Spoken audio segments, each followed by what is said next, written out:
నమస్తే రమగారు. నమస్తే జయ. రమగారు, మనము నావెల్స్ని కూడా డిస్కస్ చేస్తున్నాం కదా, మరి ఈ రోజు ఏం చెప్తున్నారు? ఎదన్పూడి సులోచనారాయణ గారిది విజేత బాగుంటుంది. సినిమా తీశారు విచిత్ర బంధం పేరుతోటి. ఆహా, నాగేశ్వరరావు గారు, వాణిశ్రీ. ఓకే. అయితే సినిమా ఏమంత హిట్ అయినట్టు జ్ఞాపకం లేదు నాకు, అంత హిట్ అయినట్టు లేదు సినిమా. ఓకే. నావెల్ చాలా బాగుంటుంది. అంటే అనుకోని పరిస్థితుల్లో ఎలా అంటే మనుషులు ఉద్రేకానికి లోనైతే ఎలాంటి పనులు చేసేస్తారు, చేసిన పొరపాటును సరిదిద్దుకోవడానికి ఎంత సమయం పడుతుందో. క్షణికమైన ఉద్రేకం, క్షణికోద్రేకం పదం వింటుంటాం కదా, ఆ ఉద్రేకానికి లోనైన ఒక హీరో కథ. ఓకే. కథ చాలా బాగుంటుంది. నావెల్ చదవడానికి కూడా మంచి ఏమంటారు, హ్యూమన్ రిలేషన్స్ బాగా చర్చిస్తారు. కానీ ఆ రోజులు మారాయి కదా రమగారు, నావెల్స్ని మూవీస్గా తీసే కల్చర్ అనేది కొంచెం తగ్గింది కదా ప్రెజెంట్. అయితే ఇప్పుడు కాదు, ఎందుకు తగ్గింది, తీస్తూనే ఉన్నారు, మాడిఫై చేస్తారు ఏదో ఎంతో కొంత. పూర్తిగా దాన్ని తీసుకోరంటారా? పూర్తిగా తీసుకోవట్లేదు. ఇప్పుడు ఆ అని ఒక సినిమా వచ్చింది, అతని పేరెంట్ నితిన్ చేసింది. మరి అది ఆవిడది మీనా కథనే కొంచెం మాడిఫైడ్ మీనా కథ, మాడిఫై చేయబడిన మీనా కథ. చాలా సందర్భాల్లో మనకి మీనా గుర్తొస్తుంటుంది అందులో. ఓకే. ఆయన ఓపెన్గా కూడా చెప్పినట్టున్నారు త్రివిక్రమ్ బహుశా దాన్ని. సులోచనారాయణ గారి కథ ఫ్రేమ్ అది. ఈ రోజులకు తగినట్టుగా ఏదో చేసుకుంటున్నారు. అందులో అతని చెల్లెలకి ఈఎంఐకి కుదిర్చిన పెళ్లి కొడుకుతో అతని చెల్లెలకి పెళ్లి చేయటం మీనాలో ఉంది, అదే ఇక్కడ పెట్టారు. ఆ అమ్మాయి పల్లెటూరు వెళ్ళటం అలాగే కనపడతాయి. ఇప్పుడు ఎవరో ఒకళ్ళు చెప్పని కథల్ని తీయలేరు కదా, కథనే తీస్తున్నారు. డైరెక్ట్గా నావెల్గా వచ్చిన వాటిని తీయటము ఒక రవ తగ్గిందని అనుకోవాలి, కానీ తీస్తూనే ఉన్నారు. అదేలేండి, మీరు అన్నట్లుగా కొంచెం మార్పులు చేర్పులు చేసుకుంటున్నారేమో. మనం సులోచనారాయణ గారు అయితే మీనా, సెక్రటరీ అవన్నీ మనం సినిమాలుగా చూసాం కదా. అవును. జీవన తరంగాలు, ఏ కథకు ఆ కథ ఆణిముత్యం. ఇప్పుడు ఆవిడ వర్ణన, ఆవిడ క్యారెక్టర్ని సెటిల్ చేయటం ఒక చోట, అలాంటివి చాలా ప్రత్యేకంగా ఉంటాయి. ఈ కథలో హీరో మాధవ్ అతని పేరు. తను ఏంటంటే స్వాతంత్రోద్యమంకి ఉత్సాహపడి స్వతంత్రం రావడానికి 4-5 సంవత్సరాల ముందు ఉద్యమంలోకి వెళ్ళినవాడు. పట్టేశారు అతన్ని, జైల్లో పడిపోయాడు. స్వతంత్రోద్యమానికి ముందు ఇలా దొరికిన వాళ్ళందరినీ జైళ్ళలో పడేశారు కదా. అతను ఇంటి నుంచి తల్లి అతను ఒక మేనమామ కూతురు, ఆ పిల్లంటే చాలా ఇష్టం అతనికి. ఆ సుధయ్ అతని ప్రాణం అనుకుంటాడు. కానీ వెళ్ళే నాటికి అతనికి పెద్ద వయసు ఏం లేదు, 20 ఏళ్ళు ఉన్నాయో అంతే, 19-20 సంవత్సరాలు. ఆ పిల్ల ఒక 14-15-16 ఏళ్ళది. అయితే ఇతను ఉద్యమంలోకి వెళ్ళిపోయాడు. వెళ్ళిన తర్వాత అరెస్ట్ అయ్యాడు. స్వాతంత్రం వచ్చిన తర్వాత అరెస్ట్ అయిన వాళ్ళందరినీ వదిలిపెట్టేశారు కదా. ఈ వదిలిపెట్టేసినప్పుడు అతను తిరిగి వస్తున్న దాంతో కథ మొదలవుతుంది. 1947లో 47 నాటి కథ అని మనకి తెలిసినప్పటికీ తర్వాత కథలో చర్చించబడ్డ కొన్ని విషయాలు, కొన్ని రకాలు అవి చూస్తే కాస్త తర్వాత ఆవిడ 70వ దశకాల్లో రాశారు ఆ కథ, 70sలో రాశారు, 60-70 మధ్యలో అనుకో. కొంచెం ఆధునికపు పోకడలు కనపడుతూ ఉంటాయి కథలో, కొంచెం ఎక్కువ కాదు, కొద్దిగా. మరీ 47 నాటి భాష అది ఏం కాదు, అది ఓకే. లేటెస్ట్ 80sలో మనం మాట్లాడిన భాష, పుస్తకాలు చదవగలిగే భాష, బాగుంటుంది స్టోరీ. అయితే ఈ మాధవ్ తిరిగి వస్తాడు తన ఊరికి.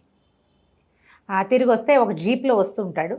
ఆ జీపు వచ్చే దారిలో ఒక చోట ఒక గుర్రాల బండి ఒకటి, కోచ్, అది బురదలో దిగబడిపోయి కనపడుతుంది.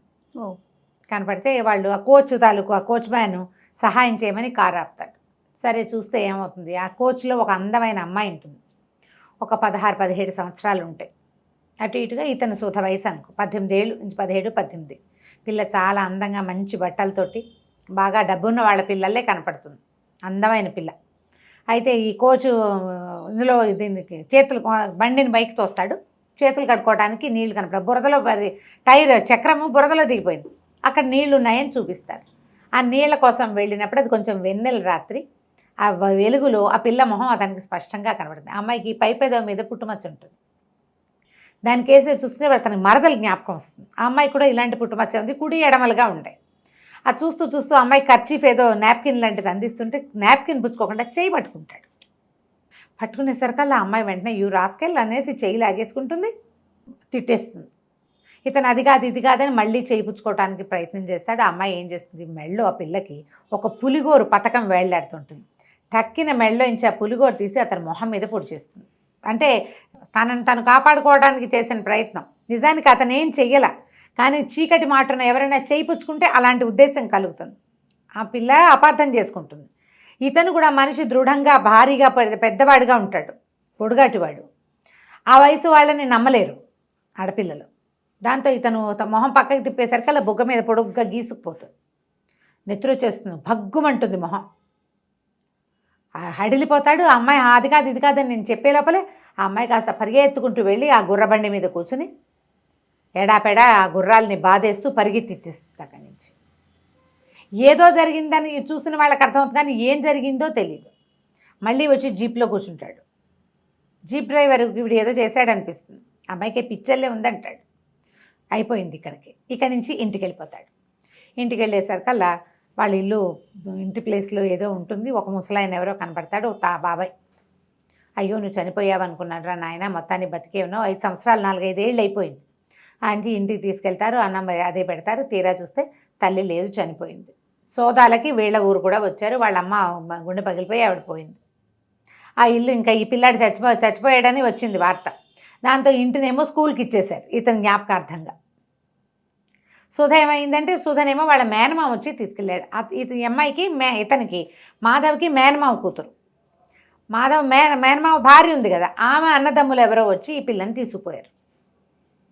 దాని గురించి వివరాలు ఏమైనా తెలుసా అంటే, ఏవో ఉత్తరాలు రాసిన ఉత్తరాలు చూస్తే వాళ్ళంతా చాలా మంచివాళ్ళని, తన్ని బాగా చూసుకుంటున్నారని రాస్తుంది. కానీ వీళ్ళని కోల్పోయానన్న బాధ ఆ ఉత్తరాల్లో కనపడుతుంది. ఇక ఏమీ చేయలేక బయలుదేరిపోతాడు. చాలా దిగులుగా ఉంటుంది, ఏం చేయాలో తెలియదు. అక్కడి నుంచి ఏం చేస్తాడు, ఇక ఇతనితో పాటు జైల్లో రామ్ గోపాలరావు గారని ఒక ఆయన ఉంటారు. ఆయన కొంచెం సంపన్న గృహస్థు. ఈయన ఈ ఉద్యమంలో ఉంటారు. ఆయనకు ఉత్తరం రాసి పంపిస్తాడు ఈ జీప్ డ్రైవర్ తోటి. ఇక్కడ మా అమ్మ లేదు, సుధా లేదు, నా జీవితం ఇలా ఉందంటే ఆయన పర్వాలేదు నువ్వు బాధపడుకు, నా దగ్గరికి వచ్చేసేయమంటాడు. ఆయన దగ్గరికి వెళ్తాడు. సరే వెళ్ళిన తర్వాత బాగా ఆరాధీసి ఈ సుధ ఎవరింటికి వెళ్ళిందో అది మొత్తం కనుక్కుంటాడు. ఆ అమ్మాయి మేనమావ నాగభూషణం బాగా సంపాదిస్తాడు. వ్యాపారం ఏదో ఉంటుంది, కలప వ్యాపారమో ఏదో. వాళ్ళ ఇంటికి వెళ్తే ఆ సుధకి పెళ్ళైపోయి ఉంటుంది. మేనమావ కొడుకునే పెళ్లి చేసుకుంటుంది. తనకు తెలిసిన అందాల భరిని కాదు ఈ పిల్ల. చక్కగా బొద్దుగా చిన్నగా క్యూట్గా ఉండే అమ్మాయి కాకుండా పుష్టిగా ఒంటి నిండా నగలతోటి బాగా దెబ్బతోటి వచ్చిన దర్పంతో ఉన్న అమ్మాయి కనపడుతుంది. ఆడపిల్లని నాకు అంతకంటే వేరే దారి లేకపోయింది అని అనలేదనిపిస్తుంది అతనికి. ఏదో చిన్నప్పుడు అనుకున్నావు అవి ఇవి ఇప్పుడు ఎందుకుంటాయి అవన్నీ భలేవాడివి బాబా అంటుంది. కానీ మేనత కొడుకు చిన్నప్పటి నుంచి ఇతనితో కలిసి పెరిగింది, ఇతను బతికొచ్చాడని సంతోషపడుతుంది. ఒక విసుగు పుట్టేస్తుంది ఇతనికి జీవితం అంటే, ఇక్కడ ఉండకూడదు అనుకుంటాడు. ట్రైన్ ఎక్కుతాడు. ఆ ట్రైన్ ఎక్కేటప్పుడు ఏమవుతుంది, పొరపాటున ఒక ఫస్ట్ క్లాస్ కూపేలోకి వెళ్తాడు.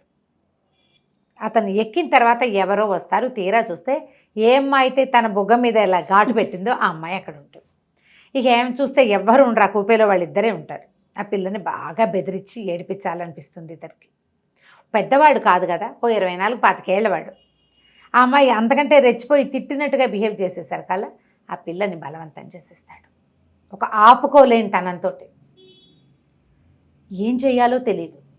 అయ్యో ఇంత పని చేశాను, ఈ పిల్ల జీవితం పాడు చేశాను అనిపిస్తుంది. అటు తోటకూర కాడలా పడిపోతుంది. బ్రీఫ్గానే రాస్తారు. సరే ఏమనుకుంటాడు, ఇంత పని చేసి నా మొహం ఎలా చూపిస్తాను, రామ్ గోపాలరావు గారు నన్ను పిలిచారు, నేను మంచివాడిని, ఇలాంటి పని చేశానని తెలిస్తే ఏమైనా క్షమిస్తారా ఎవరైనా? ఏమీ చేయలేక ఆ పిల్లని అక్కడ వదిలిపెట్టేసి ఆత్మహత్య చేసుకుందామని దిగేస్తాడు. ట్రైన్ దిగుతాడు. అమ్మాయి లోపల పడి ఉంటుంది.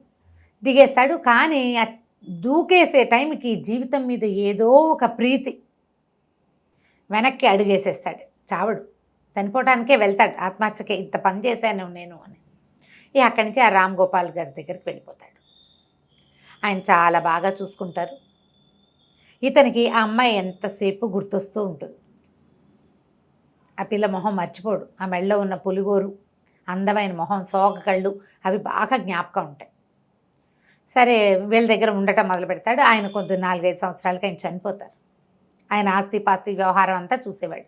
ఆయన పోతూ పోతూ వీళ్ళు ఏం రాస్తారంటే, తన ఆస్తి మీద ఇదంతా కూడా ఇల్లేమో హాస్పిటల్కి ఇచ్చేయాలి, ఆ వ్యవహారం అంతా మాధవే చూడాలి.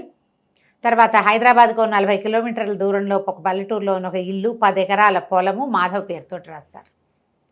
ఈ హాస్పిటల్ గార్డియన్షిప్ అంతా మాధవ్కి.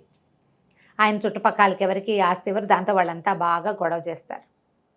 హాస్పిటల్ ఏర్పాట్లు అన్నీ చేస్తాడు. ఇంకా లాయర్ రాసిన తర్వాత వీళ్ళకి ఇంక చేసేదేముంది, ఆ పల్లెటూరుకి వెళ్తాడు. మధ్యలో అమ్మాయికి అతనికి ఆ వయసు వాడికి కొంచెం డబ్బులు చేతిలో ఆడుతున్న వాడికి ఆడపిల్లలు తారసపడకుండా ఎందుకుంటారు, కానీ ఎవరితోటి అతను ఇన్వాల్వ్ అవ్వడు. ఎంతసేపు ఆ పిల్లే గుర్తొస్తుంటుంది అతనికి. ఈ రామ్ గోపాల్ గారి సహాయంతో చదువుకున్న ఒక ప్రసాద్ అని ఒక కుటుంబంతో కొంత పరిచయం ఏర్పడుతుంది. అతనికి ఒక చెల్లి ఉంటుంది. ఆ పిల్లకి ఇతనంటే ఇష్టం, కానీ ఆ అమ్మాయి దగ్గరికి వెళ్ళినప్పుడు ఆ అమ్మాయి గుర్తొస్తుంటుంది, ఆ ట్రైన్లో పిల్ల. దాంతో ఆ అమ్మాయితో కూడా ఇన్వాల్వ్ అవ్వడు. వివాహం లేదు, ఇలాగే ఉన్నాడు. ఆ ఊరు వెళ్తాడనమాట. ఊరు వెళ్తే వీళ్ళ ఇంటికి దూరంగా నది వైపుకి వెళ్ళే దారిలో ఒక చిన్న పెంకుటిల్లు ఉంది. అయితే అక్కడ మేనేజరు చూస్తే ఇల్లంతా బాగా పాతగా ఉంటుంది, ఇల్లంతా బాగు చేయించుకుంటాడు. పొలం అది ఏర్పాట్లు అవుతుంటాయి. చక్కగా ఇల్లంతా సెట్టింగ్ చేయించుకుని ఇక్కడే ఉండాలని వచ్చేస్తాడు. హైదరాబాద్కి దగ్గరే కదా, ఏముంది కారులో వెళ్ళి రావచ్చు, జీప్ ఉంది అతని దగ్గర, అలా అనుకుంటాడు. చూస్తే ఆ చిన్న పెంకుటింట్లో నుంచి చెరువు నది వైపుకి వెళ్ళే దారిలో ఒక పెంకుటిల్లు ఉంది. ఆ కాస్త కొనేస్తే ఇక్కడి నుంచి అక్కడ దాకా తోట డెవలప్ చేయొచ్చు, గార్డెన్ డెవలప్మెంట్ బాగుంటుందని చెప్తాడు మేనేజర్. ఆ ఇంటి వాళ్ళని అడగమంటే వాళ్ళు ఒప్పుకోరు. అందులో ఎవరు లేరో తల్లి, ఓ పిల్లాడు. వాళ్ళు ఎవరితోటి మాట్లాడరు. పేదవాళ్ళు ఏదో వ్యవసాయం చేసుకుంటారు, చిన్న పొలం ఉంది, దున్నుకుని ఏవో కూర మొక్కలు అవి పెట్టుకుని దాంతో కాలక్షేపం చేస్తారు. వాళ్ళ దగ్గర డబ్బులు లేవు, కానీ వాళ్ళు ఆ ఇల్లు అమ్మరు. సరే, ఇతను ఏం చేస్తాడు, వాళ్ళని ఎన్ని విధాలు అడిగి చూసినా వాళ్ళు ఒప్పుకోరు. ఓ రోజు అక్కడికి వెళ్తాడు. వెళ్ళేసరికల్లా ఆ ఇంటికి ఒక ముసలావిడ కనపడుతుంది, కానీ ఆవిడేం పెద్దగా మాట్లాడుతూ ఆ ఇంటికే వెళ్తే ఆ ఇంట్లో ఒక పిల్లాడు ఉంటాడు, ఒక 14 ఏళ్ళ వాడు. 14 ఏళ్ళు అలా ఉంటాయి. వాడికి ఏదో యాక్సిడెంట్లో నడుము విరిగిపోయింది, వాడు నడవలేడు, మంచం మీద ఉంటాడు. ఈయన్ని చూసి అసలు కిరిబిక్కిరైపోతాడు సంతోషంతో. కాస్త చదువుకున్న మొహం చూసి ఎన్నేళ్ళు అయిందో, వీళ్ళంతా పల్లెటూరు వాళ్ళు అని చెప్తే అది మీది ఈ ఊరు కాదంటే, చిచ్చి వీళ్ళు ఈ ఊరికి మాకు ఏం సంబంధం, మా సంబంధం లేదు, మా నాన్న నవాబు దగ్గర మిలిటరీ ఆఫీసర్, రజాకార్ మూమెంట్లో మా నాన్నని కాల్చేశారు, మరి నేనేమో పారిపోయే క్రమంలో గోడ మించి పడిపోయి నా నడుము విరిగిపోయింది, అందుకని నేను మంచాన్ని పడిపోయా, మా అక్క నేను ఆయా ఉంటాం, ఆవిడ మీ అమ్మగారు, చిచ్చి ఆ అమ్మ ఏమిటి, అమ్మ కాదు ఆయా అని చెప్తాడు. ఆయా అక్క తమ్ముడు ఉన్నారు. ఇక ఈ పిల్లాడితో ఫ్రెండ్షిప్ చేస్తాడు. ఆ పిల్లాడిని చూస్తే ఉసూరుని అనిపిస్తుంది, ఎవరో ఒకళ్ళు ఉండద్దు ఇలాగా ఆ వయసు పిల్లలు, పైగా చదువుకున్న ఆగర్భ శ్రీమంతుల ఇంట్లో పుట్టిన పిల్లవాడు ఇట్లా పాపం ఒంటరిగా పడున్నాడని ట్రాన్సిస్టర్ కావాలి, పాటలు వింటానంటే రేడియో పంపిస్తాడు. 2 సార్లు తిరుగుతాడు. 3వసారి ఆ ఇంట్లో ఉన్న అమ్మాయి ఎదురుపడుతుంది అతనికి. తీరా చూస్తే ఆ అమ్మాయి ఎవరో కాదు, ఏ అమ్మాయినైతే ట్రైన్లో వివసంగా ఉన్న పిల్లని వదిలిపెట్టి పారిపోయాడు అతను, ఆ పిల్ల ఇక్కడ కనపడదు. అతనికి అర్థమవుతుంది అతను చెప్పే వాళ్ళ అక్కయ్య ఈ అమ్మాయి అని. దాన్ని బతంలాడడానికి ప్రయత్నిస్తాడు. అమ్మాయి ఇంకా ఏం చేయడానికి వచ్చావు, మా జీవితం సర్వనాశనం అయిపోయింది, ఇంకేం చేస్తావు నువ్వు అంటుంది. ఏం జరిగిందో ఆ కోచు మెడ నిండా ఒంటి నిండా బంగారం ఖరీదైన బట్టల్లో చూసిన పిల్ల ఇప్పుడు ఒక దిక్కు లేకుండా ఆ కాళ్ళు విరిగిపోయిన పిల్లవాడితోటి ఒక పాత చీర కట్టుకొని మట్టిలో పనిచేస్తూ కనపడుతుంది. ఈ స్థితికి తను ఎట్లా కారణమయ్యాడో అతనికి అర్థం కాదు, తనే కారణమా అనిపిస్తుంది. అక్కడి నుంచి ఈ పిల్లాడు ఏం చేస్తాడు, ఉత్తరం రాసి పంపిస్తాడు, మా నాన్న మా అక్కయ్య ఒప్పుకోవట్లేదు, ట్రాన్సిస్టర్ తీసేసుకోండి అని. కానీ అతను వదిలిపెట్టాడు. ఇప్పుడు ఎలాగైనా ఆ పిల్లని సాధించాలంటే ఈ పిల్లని పట్టుకోవాలనుకుంటాడు. అమ్మాయి కావాలి ఇతనికి, ఇంకా జీవితంలో వేరే ఆశ ఏం లేదు, ఇదే నా తాలూకు చుక్కాని నా జీవితానికి అనిపిస్తుంది. ఎంత ట్రై చేసినా అమ్మాయి ఇతనితో మాట్లాడు. ఆ పిల్లాన్ని బాగా మాలిం చేస్తాడు. నీ కాళ్ళు తెప్పిస్తాను నేనంటే అప్పుడు డాక్టర్ని తీసుకొస్తాడు. నేను చేయిస్తాను, అప్పుగానే ఇస్తా, మీరు అప్పు తీర్చుకోండి. అక్క ఒప్పుకోదు, కానీ అంటే నేను ఇలాగే బతకాలా అని ఏడుస్తాడు తమ్ముడు. ఎందుకు వాడి మొహం తనకి గిట్టదో చెప్పదు. ఇంకేం చేస్తారు, ఇక ఆపరేషన్ తప్పనిసరి, ఆపరేషన్ చేయిస్తారు. మరి కాళ్ళు వస్తాయి, నడకొస్తుంది, క్రచెస్ తోటి వాటితో నడవగలుగుతాడు. తప్పనిసరి ఆయా అమ్మాయి పేరు సంధ్య, ఇద్దరు ఇతనితోటి లొంగి ఉండాల్సి వస్తుంది. మెల్లిగా అలవాటైతే క్రమంగా తానని దగ్గర తీసుకోవచ్చు అనుకుంటాడు. ఎంత ట్రై చేసినా లొంగదు, మహాపొగరబోతు అమ్మాయి. క్యారెక్టర్ని అట్లా చూపిస్తారు, కానీ దెబ్బతిన్న వాళ్ళకి ఇంకా ఆత్మాభిమానం హెచ్చుగా ఉంటుంది. అండర్ కరెంట్గా ఆ పిల్ల ఆత్మాభిమానమే మనకి కనపడుతూ ఉంటుంది అనమాట. అది పొగరులాగా ఒక డైలాగ్ వస్తూ ఉంటుంది అతని దగ్గర, కానీ అది కాదు, దెబ్బతినిపోయిన ఆత్మాభిమానం. మా జీవితం ఇలా అయిపోవడానికి ఇదే కారణము అని. సరే, ఇలా కొద్ది రోజులు గడిస్తే ఈ పిల్లాడు హాస్పిటల్లో ఉన్నప్పుడు ఏమవుతుందంటే వీళ్ళకి పెద్ద తుఫాన్ ఒకటి వచ్చి నదంతా పొంగిపోయి వీళ్ళు ఇల్లంతా నీళ్ళు వచ్చేస్తాయి. బలవంతంగా వాళ్ళని తన దగ్గరికి తీసుకొచ్చేస్తాడు. మరి వీళ్ళింటి ఇతనిది పెద్ద ఇల్లు కదా, ఇల్లు మునిగిపోయాక ఇంకేం చేస్తారు, అక్కడ ముగ్గురిని తీసుకొచ్చేస్తాడు. వీళ్ళింట్లో ఉంటారు, ఈ సర్జరీ చేయిస్తాడు. ఈ సర్జరీ అయ్యి అతను కొంచెం నార్మల్ అయ్యే క్రమంలో ఆ జ్యోతి అనే అమ్మాయి ఆ ప్రసాద్ చెల్లెలు అక్కడ కనపడుతుంది హాస్పిటల్లో. అబ్బో వీళ్ళు చాలా గ్రంథసాంగులు, వీళ్ళు ఎక్కడ దొరికారు నీకు అని అడుగుతుంది. అడిగేసరికల్లా అదేంటి అట్లా అంటావు ఏమిటి అదంటే, నాకు వీళ్ళ సంగతులు అన్నీ తెలుసు, కావాలంటే నేను నీకు నిరూపిస్తాను అంటే, తీరా ఏమి నిరూపిస్తుందో వాళ్ళని ఇంటికి పంపించాక అమ్మాయి ఏం నిరూపిస్తుందో చూడాలనుకుంటాడు. ఈ పిల్లంది ఇది అందంగా కనపడుతుంది, నంగనాచి ఓ పిల్లండి కానీ హాస్పిటల్లో బారేసింది అని చెప్తాడు. చెప్పేసరికల్లా పిల్లాన్ని చూపించమంటాడు. నిర్ఘాంతపోతాడు అతను. చూపించమంటే ఒక శరణాలయంలో, అంటే ఒక కాన్వెంట్లో, హాస్పిటల్కి అనుబంధంగా ఉండే కాన్వెంట్, ఆ కాన్వెంట్లో ఈ సంజయ్కి డెలివరీ అయింది. ఆ పిల్లవాడు ఇక్కడ ఉండిపోయాడు. దాంతో వెళ్తారు జ్యోతి ఇతను. ఆ పిల్లాడు చూస్తే ఆ పిల్లవాడు తనలాగానే కనపడతాడు ఇతనికి, 4 ఏళ్ల పిల్లాడు. ఆవిడేం చెప్తుందంటే, అయ్యో ఎంత సంజయ్కి కళ్ళు పాడే పూడుకుపోయాయా, ఇంత అందమైన పిల్లాడు వీడిని ఎట్లా వదిలిపెట్టిందంటే, ఆవిడంటుంది కాదు కాదు అసలు ఆ అమ్మాయికి స్పృహే లేదు, చాలా బలహీనంగా ఉంది, అసలు అమ్మాయి బతుకుతుందని కూడా మేము అనుకోలేదు, పిల్లాడు బతుకుతాడు అనుకోలా, ఆ 9-10 నెలల ప్రెగ్నెన్సీలో ఆ పిల్ల గట్టిగా అన్నం తినదే లేదు, ఏదో రుణానుబంధం వల్ల ఈ పిల్లాడు పుట్టాడు కానీ లేకపోతే పుట్టవలసింది కాదు, ఆ పిల్లే చచ్చిపోవాలి, ఆహారం కూడా లేదు తనకి సరిగా, ఏదో ఆకలికి ఒక గుప్పెడు తినే తప్పిస్తే బలవర్ధక ఆహారం లేని పరిస్థితిలోనే ఉంది, ఏదో ఒక పొరపాటున జరిగింది. అయితే ఈ పిల్లాడు 3 రోజుల దాకా 5 రోజుల దాకా బతుకుతాడు అనుకోలేదు, మేము పిల్లని పంపించేసాం, పిల్లవాడు బతికాడని నేను మళ్ళీ వాళ్ళ నాన్నకు ఫోన్ చేస్తే ఆయన నేను ఎవరో తెలియదు అన్నట్టుగా బిహేవ్ చేసేశాడు. ఆ తర్వాత రజాకార్ మూమెంట్లో ఆయన్ని కాల్ చేశారని తెలిసింది. ఆ తల్లి పిల్ల ఏమైపోయారో, ఆ అమ్మాయి ఏమైపోయిందో తెలియదు. ఈ పిల్లాడు చాలా అందమైన పిల్లాడు, చాలా తెలివైన వాడు, నేనే పెంచుకుంటున్నాను అని చెప్తుంది ఆ కాన్వెంట్ మదర్. ఇక ఆ పిల్లాడిని చూసేసరికల్లా ఏం చెప్తుందంటే, ఈ జ్యోతి పిల్లాడి తండ్రే వీడని చెప్తుంది అక్కడ చూపించడం కోసం. పిల్లాడి తండ్రి అంటే పోలికలు కనపడుతున్నాయి కదా చక్కగా, దాంతో ఆ సిస్టర్ నమ్మేస్తుంది.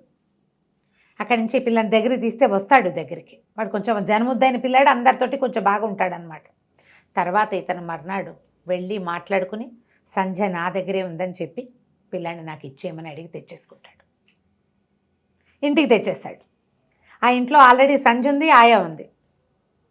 వాసుని స్కూల్లో చేర్పిస్తారు, ఒక కాన్వెంట్లో చేర్పిస్తారు. ఇదంతా అప్పే అనుకోమంటాడు, పెద్దయ్యాక తీరుద్దు కానీ నాకు సరైన టైంలో ఎవరు చదువు చెప్పించలే, నన్ను ఎవరు చూడలేదు, నీకు ఒక అవకాశం లభించింది అది తీసుకోమంటారు. మరి వాళ్ళ ఇంట్లో ఉంటున్నందుకు పని చేసుకో, ఏదైనా పని చేసి పెట్టద్దు, అందుకని ఇంటి పని చేయడానికి దానికి ఆయా వాళ్ళు ఒప్పుకుంటారు, ఇంట్లోనే ఉంటారనమాట. ఆయా ఏమంటుందంటే, ఇప్పుడు చూడు నీకోసం అని ఎంత సర్దుకున్నాను అనమ్మా నేను, ఇప్పుడు ఇంత పెద్ద వయసు వచ్చాక నాకు స్థిమితంగా ఎక్కడైనా ధైర్యంగా బతకాలనుంది, బతికినన్నాళ్ళు నీకు ఇష్టం లేదంటే వెళ్ళిపోదని చెప్పండి. ఇప్పుడు ఇంతకాలం కష్టపడ్డారు, ఏం చేస్తుంది, ఊరుకుంటుంది అనమాట. అతనితో ఉండటం ఇష్టం లేదు, మెల్లిగా అలవాటు పడతారు. పిల్లాన్ని తీసుకొచ్చేసరికల్లా వాడు సంజా అని పిలుస్తాడు, మెల్లిగా అమ్మ అని పిలవటం మొదలు పెడతాడు. తిడుతుంది, అన్నేందుకు వీడికి ఇలాంటి వాళ్ళు ఎన్ని పనులు చేశాడో, ఎవరి పిల్లాడో పిల్లాడు అనుకుంటుంది, నిజం చెప్పడు. కానీ పిల్లాన్ని మాత్రం అమ్మాయికి అలవాటు చేస్తాడు. ఎంత ట్రై చేసినా ఆ అమ్మాయిని సరిగ్గా చేసుకోలేకపోతాడు ఇతను. ఈ సందట్లో మళ్ళీ ఇతను ఇతని మేనమావ కూతురు ఉంది కదా, అతను అమ్మాయి భర్త వస్తారు ఇక్కడికి. చూస్తే వాడు కూడా ఈ అమ్మాయికి కాలేజీలో సీనియర్, ఇదే మంచివాడేం కాదు, బోళ్ళని గ్రంథాలు ఉన్నాయి, మా ఆవిడ కూడా వాడి చుట్టూతానే తిరిగేది అని చెప్తే ఈ అమ్మాయికి ఇంకా అగ్నిలో ఆజ్యం పోసినట్టు అయిపోతుంది. సరే ఇతను ఎక్కడికో వెళ్తాడు, వెళ్ళేసరికి ఇతనికి విసుగు పుట్టిపోతుంది, ఇంకా నేను ఇది సరిచేయలేను, నా దారి నేను ఎటైనా వెళ్ళి ఈ పిల్లాన్ని తల్లికైనా అటాచ్ చేస్తే, ఆయన రామ్ గోపాల్ గారు ఆస్తి ఎట్లా చేస్తారంటే ఇతని వారసులకే దక్కాలి, మాధవ్కి అమ్మే అధికారం లేదు, పిల్లాడికి ఆస్తి వస్తుంది. ఇక ఈ అమ్మాయిని చేస్తే అమ్మాయి కనీసం స్థిమితంగా అయినా బతుకుతుందని అనిపిస్తుంది అనమాట. ఎక్కడికో వెళ్తాడు, వెళ్ళేసరికల్లా ఏమవుతుంది, అప్పుడే ఆ మేడం ఆవిడ ఉంది కదా మదర్, కాన్వెంట్ మదర్ ఉత్తరం రాస్తుంది, పిల్లాన్ని చుట్టానికి వస్తున్నానని. ఈ అమ్మాయికి ఏం తెలుసు, మాధవ్ ఊళ్ళో లేరు, మీరు రండి తప్పకుండా అని ఉత్తరం రాస్తుంది. తెలియదు కదా, తీరా ఆవిడ వచ్చేసరికల్లా ఆవిడని చూడంగానే ఆయా పారిపోతుంది లోపలికి. ఆవిడ సంధ్యను చూసి ఆశ్చర్యపోతుంది, నువ్వు ఇక్కడే ఉన్నావా అంటూ. నేను ఇక్కడే ఉంటామంటే, నేను ఎప్పుడు ఇక్కడే ఉన్నానంటే, అదేమిటి మీ ఇద్దరు పెళ్లి చేసుకోలేదా, అప్పుడు పెళ్ళి అవ్వలేదు కదా. అప్పుడు ఈ అమ్మాయికి అర్థమవుతుంది ఈ పిల్లాడు తన పిల్లాడేనని. ఆయా ఏడుస్తుంది, ఏం చేయను మరి, నువ్వు ఇంటికి వచ్చిన స్థితి బాగుండలేదు, తర్వాత నీకేమో ప్రెగ్నెన్సీ, మీ నాన్న ఏమో కొట్టి చంపేస్తాడు తండ్రి, ఎందుకు ఎక్కడి నుంచి వచ్చిందో ఇది చెప్పమని. ఎవరని చెప్తుంది, ఆ పిల్లకి ఏం తెలియదు, ఎవరో తెలియదు నాకంటే బాగా కొట్టి నాన్న హింసిస్తాడు తండ్రి. చివరికి పెద్ద నెలలు వచ్చేసే ఏమీ చెయ్యలేక ఆ ప్రెగ్నెన్సీని కాన్వెంట్లో డెలివరీ చేసి పిల్లాన్ని వదిలించేసుకుంటారు. అప్పుడు అసలు నువ్వే బతుకుతావో లేదో తెలీదు, నిన్ను అడ్డాల్లో నుంచి పెంచాను, మీ అమ్మ దగ్గర నుంచి నేనే పెంచాను, నీ తమ్ముడిని నేనే పెంచా, ఇప్పుడు నీ పెంచిన ప్రేమ నాకు ముఖ్యం, ఆ చంటిగుడ్డు పసిగుడ్డు ముఖ్యం కాదు కదా, నేను పెంచుకున్న పెళ్ళే నాకు ముఖ్యం, అందుకని తీసుకొచ్చేసాను. ఆ ఇల్లు వాళ్ళ పల్లెటూరులో ఉన్నది కూడా ఈ ఆయా భర్తకి రావు బహదూర్ గారు ఇచ్చిందనమాట గిఫ్ట్. అందరూ చచ్చిపోయారు. ఆ అమ్మాయి మొగుడు కూడా, ఆయా మొగుడు కూడా పోతాడు ఆ రజాకార్ మూమెంట్లో. ఆవిడకి పిల్లలు లేరు. ఈ అయ్యగారి కూతుర్ని కొడుకుని తీసుకొచ్చి తన పల్లెటూరు తీసుకొచ్చి తనతో పాటు ఉంచుకుంటుంది. ఆయాగానే ఉంటుంది. తనకి వాళ్ళ నాన్న ఇచ్చిందైనా తనకిచ్చేసింది, దాని మీదే ఉంటారు తన అక్క తమ్ముడు. ఇంకేం చేస్తుంది, ఆ పిల్లాన్ని దగ్గర తీసుకుంటుంది. ఇతను ఏం చేస్తాడంటే వస్తాడని ఎదురు చూస్తూ ఉంటుంది. అతను ఒక ఉత్తరం రాసి పెట్టి దీంట్లో పెడతాడు, ఒక వినపెట్టెలో పెడతాడు, డబ్బులు అవసరమైనప్పుడు తీసి చదువుతుంది అని. ఆ ఉత్తరం అమ్మాయి చదవదు, కానీ తెలుసుకుంటుంది. ఇప్పుడు పిల్లాన్ని తీసుకొచ్చాడంటే తనని ఆదరించే ఉద్దేశంతో తీసుకొచ్చాడు, అందుకే తన వెంట పడుతున్నాడు. వస్తాడని చూస్తుంది, తీరా పెద్ద పిడుగు లాంటి వార్త వస్తుంది, ట్రైన్ యాక్సిడెంట్లో మాధవ్ చనిపోయాడు అని. ట్రైన్ యాక్సిడెంట్ అవుతుంది, కలకత్తా నుంచి మేనేజరు వాళ్ళు వీళ్ళు వస్తారు. ఇతను చాలా పెద్ద బిజినెస్ నడుస్తోంది కదా, వాళ్ళు వచ్చి ఇది దొరికింది, ఆయన బెల్టు అవి దొరికినాయి, సామాన్ల బ్యాగ్ దొరికిందంటే ఏం చెయ్యాలో తెలీదు, చనిపోయాడు. ఆయా ఆశ్చర్యపోతుంది, ఇతనే తండ్రి అని ఏనాడైనా చెప్పావు, పోనీ ఇన్ని రోజుల నుంచి చూస్తున్నప్పుడైనా ఇతని వల్లే నాకు ఆ పిల్లాడు కలిగాడని నువ్వు నాకు చెప్పలేదు, ఎంత గుట్టు, నేను తల్లిని కాదు చూడు నీకంటూ. మీ అమ్మకైతే చెప్పవా, చెప్పకుండానే చేసావు. అతను ఎంత బాధ్యత తీసుకున్నాడు, ఇంటల్లుడు చేయవలసినవన్నీ చేశాడు కదా, నువ్వు మాత్రం చెప్పలేదంటుంది. ఈ తీరా ఇతను చనిపోయాడని వార్త వస్తుంది. ఏం చెయ్యాలో తెలీదు. అతను ఈ లోపల వాసు వస్తాడు, ఆ పిల్లాడిని చూసుకునే బాధ్యత కూడా వాసుకు అప్పచెప్తాడనమాట. నువ్వే ఏదో అన్నావు, అందుకే ఆయన ఎక్కడికో వెళ్ళిపోయాడని అక్కని తిట్టిపోస్తాడు. నీకు అసలు ఆయన మొహమే గిట్టదు, ఏదో చేసావు నువ్వు ఏమన్నావో ఆయన కష్టం కలిగేలాగా. ఆయన ఎక్కడికో వెళ్ళాడు, ఎన్నాళ్ళకి రాడు, చివరికి వార్తేమో ఈ మరణ వార్త వచ్చేస్తుంది. ఒక 15-20 రోజులు పోయాక అసలు ఇంట్లో దీపాలు పెట్టుకోవటానికి కూడా మనసు లేకుండా అయిపోతారు వీళ్ళు. మరణం, ఇల్లు వాకిలి ఈ అమ్మాయికి అప్పచెప్పేశాడు. సరే, ఒకరోజు రాత్రి తెల్లవారుజామున అర్ధరాత్రికి ఒక కారు వస్తుంది, తీరా మాధవ్ దిగొస్తాడు కారులో ఇచ్చి. యాక్సిడెంట్ అయ్యింది, అతని బ్యాగు అవి కొట్టేశారు ఎవరో. అతనికి ఏదో జ్వరం వచ్చింది, అక్కడెక్కడో ఉండిపోయాడు. ఇన్ని రోజులకి ఓపిక తెచ్చుకుని మళ్ళీ వెనక్కి వచ్చాడు. నువ్వు ఉత్తరం చదవలేదా అంటాడు. బాగా అరిచి కేకలేసి పోట్లాడుతుంది, ఏడుస్తూ. సో పిల్లాన్ని ఇంత కఠినాత్ముడు, ఆ పిల్లాన్ని తీసుకొచ్చావు, పోయి నీ పిల్లాడైనా నువ్వు నాకు చెప్పలేదు, నేను చెప్పడానికి ప్రయత్నం చేసినా నువ్వు వినలేదంటాడు. విందు అప్పుడు అమ్మాయి ట్రై చేస్తాడు, అమ్మాయి విందు, అందుకే ఉత్తరం రాసి పెట్టానంటాడు. ఉత్తరం వల్ల తెలియలేదు నాకు దీనివల్ల తెలిసింది, మా కాన్వెంట్ నుంచి ఆ మదర్ వచ్చింది, అంచేతే నాకు తెలిసిందని చెప్తుంది. తీరా ఉత్తరం తీసి మెల్లిగా చదువుతుంది. ఎట్లా అతను తన కోసం బాధపడ్డాడు, చేసిన పొరపాటుని అతను సరి చేసుకోవడానికి ఎంత ప్రయత్నం చేశాడో. జీవితంలో ఇంకేదీ లేదనుకున్నప్పుడు ఆశ మళ్ళీ పిల్లాడు కనపడేసరి కల్లా ఇది బాగుందనిపించింది. ఆ పిల్లాడిని తెచ్చాక కూడా అమ్మాయి సెట్ కాదు, మెల్లిగా సర్దుకుంటారు. ఇక అతను అప్పటికే ప్రశాంతంగా అయిపోయిన లాస్ట్ సీన్ని చూపిస్తారు. జీవితాన్ని అంటే ప్రపంచాన్ని జయించిన విజేతలాగా అయిపోయాడనమాట అతను. ఆ భార్య, కొడుకు, తనకు ఒక ఫ్యామిలీ. తను చేసిన ఏనాటి పొరపాటో చక్కటి స్వరూపంలో అందమైన సౌధంలాగా మళ్ళీ జీవన సౌధం కుదిరిపోయింది. దాంతో అతను విజేత అయ్యాడు అని రాస్తారు. బాగుంది గారు. ఎన్ని ట్విస్టులు ఉన్నాయి చూడు, ఊహించలేనన్ని ట్విస్టులు. కథని భలే బిగువుగా నడిపిస్తారు, చాలా పక్కగా పకడ్బందీగా రాస్తారు. నేనంత పకడ్బందీగా చెప్పలేదు, చెప్పలే. నా బుద్ధి ఎంతసేపు అమ్మాయి సంజమి క్యారెక్టర్ మీదకే పోతూ ఉంటుంది అనమాట. నాకు అతన్ని సమర్థించాలనిపించదు. ట్రై చేస్తాడు కానీ ఓసారి దెబ్బతిన్న వాళ్ళు అంత తొందరగా కోపపు కాలేకపోతారు, అవునవును, వెనక్కి రాలేకపోతారు కదా. కథ చాలా బాగుంటుంది. విజేత పేరుతోటి దొరుకుతుంది. మీకు సరదా ఉంటే విచిత్ర బంధం పేరుతోటి నాగేశ్వరరావు గారి సినిమా ఉంది, అది కూడా వెతుకుని చూసుకోవచ్చు. కానీ నేను సినిమాకి ఓటేను, నేను నావెల్కే ఓటేస్తాను. నవలే చాలా బాగుంటుంది, తాపీగా నిదానంగా చదువుకోవచ్చు. ఎవరైనా చెప్పేది వినాలి మనం అనేది ఒక అండర్ కరెంట్గా కనపడుతూ ఉంటుంది అనమాట. తాత్కాలికమైన క్షణికోద్రేకాలకి లోన్ కాకూడదని, దానివల్ల చాలా సమస్యలు వస్తాయని. అవతల వాళ్ళు చెప్పేదానికి కొంత చెవి ఇవ్వాలి అనేది ఒక క్లియర్గా కనపడుతుంది. చివరి దాకా అతని బుగ్గ మీద ఆ అమ్మాయి పులిగోరుతో గీసిన గీత అట్లా ఉన్నట్టే ఉంటుందన్నమాట. ఎవరైనా అదేమిటి అనగానే అమ్మాయి గుర్తొచ్చేస్తుంది అతనికి. చాలా బాగుంది రామ్ గారు. రైట్. నమస్తే. నమస్తే.